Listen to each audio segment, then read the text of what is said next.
When I bought the Pixel 9 and then queued in front of the Apple Store to get my iPhone 16, I felt like traveling back in time to 15 years ago when Apple made the first iPhone in 2008 and Google bought Android and created the first Android phone with HTC called HTC Dream or Google G1. I became an Android user and later an Android developer, but I continued to buy Google and iPhone generation after generation. Now we have the iPhone 16 and Google Pixel 9, which I will do a day in the life comparison of in this video for you all.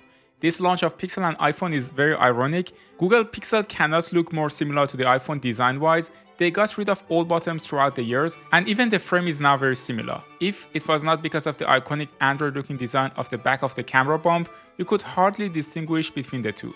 On the other hand, Apple started to add more buttons. After the action button, there is now a new camera button on the side, something that you could find in the first Google phone. Both iPhone 16 and Pixel 9 this year have two cameras on the back, one ultra-wide and one wide lens. Apple went back to a vertical camera layout, supposedly for better spatial recording. This year, Google is slightly taller and thicker due to its larger battery capacity. On the right side of the phone, the Pixel 9 has the power button and the volume rockers, while on iPhone there is a power and camera button. I should say that many times in the last week, I accidentally used the camera button instead of the power one. On the other side, the Pixel is empty, while the iPhone has the action button on top and the volume rockers. iPhone kept the dynamic island design on the front, and Pixel also kept the punch hole with an improved wider selfie camera, which I enjoy using a lot. Both of them have rounded corners and they are easy to hold. iPhone display is still 60Hz and Pixel 9 is 120Hz. It's funny that out of the box, the Pixel configuration is 60Hz and you should change it in the setting. I started the day with 100% battery life at 8 AM in the morning. I'm going to Lower Austria today since I have the university started and I have to teach interaction design. Taking a video while being in the best metro of all time, which is U6 in Vienna of course, I took a video and I feel Pixel created more realistic colors. If you look at the iPhone sky, the color of the train is spilling over there too. When I arrived at the train station, I realized all the trains are cancelled and I have to wait for an hour. No wonder the trains are always late here since they are using Windows on their systems. Finally, I got into the train a bit late and I captured this beautiful scenery of countryside in Austria. Again, maybe this is just my impression, but the iPhone video on the right side is a bit muted and I prefer the popping colors on the left side from Pixel. On the other hand, you can argue maybe the Pixel colors are more saturated. I arrived at the most beautiful capital city in Australia, which is of course the city of St. Polton. I started to snap some photos of the city. During daylight, both phones do a good enough job, and only the colors are slightly different. The other main difference that I noticed a lot with iPhone 16 pictures is the high contrast of the image, while Pixel 9 pictures are sometimes softer and have less contrast on them. When it comes to sharpening, I noticed the pictures on the Pixel are a bit more processed and a bit more sharpened. If you zoom into this statue for no particular reason, we will see that effect of the over sharpening a bit here. I arrived at the class to start the course. Both phones support wireless charging. For iPhone, you don't need any special case, but for Pixel, it is better to get a MagSafe case to attach a wireless power bank to it. I link one I'm using in the description. Then I started the lecture, and to see what I was saying and later improve it, I recorded a video of me talking with both phones. During the break, I started to play some YouTube videos on 5G. Pixel now has 82% battery left, while iPhone 16 has 76% battery left. This is to be expected since the battery capacity on Pixel 9 is much larger. I also took some indoor pictures of the usability lab. Pixel 9's pictures are a bit more exposed because shadows are lifted, while the iPhone pictures is darker and more true to the room's tone with lights off. In the mirror selfie, the one from the iPhone 16 is a bit too yellow, while the tone of the Pixel 9 is correct. In the outside picture, the sky of the iPhone is darker, while the Pixel 9 picture is again with less contrast and more vibrant. One problem with Pixel 9 photos is that sometimes the white balance is too magenta. Like this one, the colors of the wall on Pixel are a bit purple, while the iPhone has a bit green to it. I also put the phones in bright sunlight, and both of them were bright enough that I didn't feel a significant difference between them. The class was finished and I went outside during golden hours. When it comes to stability, I don't see a huge difference between the two, and they both produce nice footage that feels like it was taken with a gimbal with no jittering. When it comes to pictures again, apart from the contrast and a bit of a color difference, it is hard to distinguish between the pictures of the phones. The photos of the iPhone 16 are a bit shinier.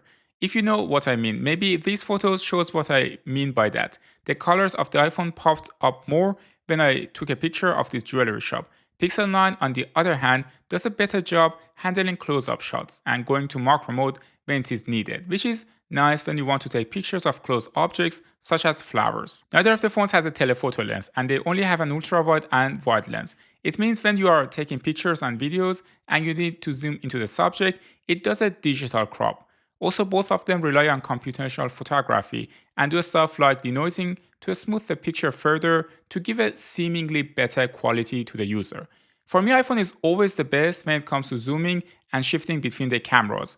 It handles it better than Pixel and Galaxy phones, and it is one of the areas that it does shine. Also, the final zoom is sharper and more clear on iPhone compared to Pixel. But this only applies to videos. When it comes to pictures, there is a negligible difference between them apart from handling the photos is slightly different. The pictures that you look at right now on the screen are all taken with 5 to 10 times zoom. Let me know in the comments section so far which phone is doing a better job. Do you like the iPhone photos more or Pixel 9? But again, if you look at this particular video, you will notice in taking a video with zoom, the iPhone is doing a better job with retaining details, and also the image is more stabilized compared to what Pixel offers. It was getting dark, so I took the phones, walked to the train station to take the night train to get back home. I also decided to track my walking activity. Right now Pixel is at 68% battery left, while iPhone is at 56% battery left. This time the train was on time, so I could just take it and go back home. Most of the time, both phones had a great reception and were connected to 5G, but at least twice on the train, the iPhone reception dropped to 3G, while the Pixel 9 kept the 5G connection. When I arrived in Vienna, I took a video of the tram, and to my eyes, Pixel video is better with less jittering and cleaner. In terms of the pictures, it is a mixed bag. For example, here, the iPhone was overexposed a bit too much for my taste, but here the Pixel is the one that increased the exposure, and it resulted in a pixelated sky in the background. For shutter lag, both had similar results if you look at the tram in the back. Here the sky in Pixel is more realistic, while the iPhone retained more details on the wall. Again, in this picture, the highlights are kept better on the statue on the iPhone compared to the Pixel 9. I also took a video on the maximum zoom level, and again, like the day video, the iPhone did a better job, retained more details, and stabilized the picture nicely compared to Pixel 9. I got home while Pixel 9 had 48% battery left and iPhone 16 had 29% battery left. That's around 12% more battery. I then decided to play some YouTube videos to drain the batteries further. In total, both phones had around 3 hours and 40 minutes of screen time. At the end of the day, Pixel 9 had 43% left, while iPhone 16 had 26% left. It is safe to say that with a mix of Wi-Fi and 5G connection, you can get somewhere between 5 to 7 hours of screen time on Pixel 9 and 10 to 20% less than that on iPhone 16. If you want to see a more precise battery comparison and performance, click on the link on the battery comparison for these two videos. I would personally prefer to have a bit of a heavier phone but get more juice at the end of the day, especially since the battery of smartphones had degraded over the years. It is better to have a bit safety after the updates hits, and the phone consumes more battery due to heavier processes going on the background. If you like this video, you could watch the comparison of the Galaxy S24 versus iPhone 16 in a day in the life scenario next. Thanks for tuning into Techmo, and I will see you in the next one.